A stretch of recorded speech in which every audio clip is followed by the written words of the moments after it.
ಎಲ್ರಿಗೂ ನಮಸ್ಕಾರ.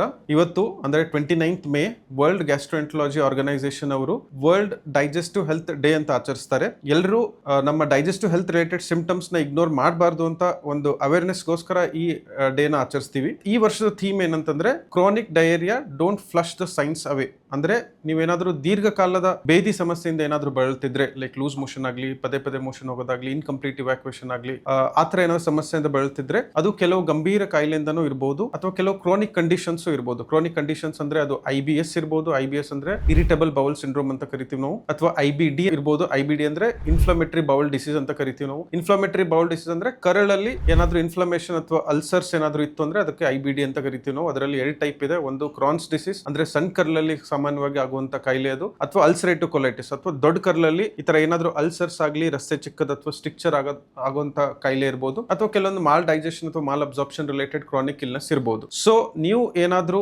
ಡಯೇರಿಯಾ ಅಥವಾ ಮೋಷನ್ ಸಮಸ್ಯೆ ಅಥವಾ ಬೇದಿ ಸಮಸ್ಯೆ ದೀರ್ಘಕಾಲದಿಂದ ಬಳಲ್ತಿದ್ರೆ ಅದು ಡೆಫಿನೆಟ್ಲಿ ಅದು ಕೆಲವು ಗಂಭೀರ ಕಾಯಿಲೆಯಿಂದನೂ ಇರಬಹುದು ಅಥವಾ ಕ್ರಾನಿಕ್ ಇಲ್ನೆಸ್ ಇರಬಹುದು. ಸೊ ನಿಮ್ ಗ್ಯಾಸ್ಟ್ರೋಎಂಟರಾಲಜಿಸ್ಟ್ ನ ಇವತ್ತೇ ಸಂಪರ್ಕ ಮಾಡಿ ಅದಕ್ಕೆ ಸರಿಯಾದ ಚಿಕಿತ್ಸೆ ಪಡೆದುಕೊಳ್ಳಿ.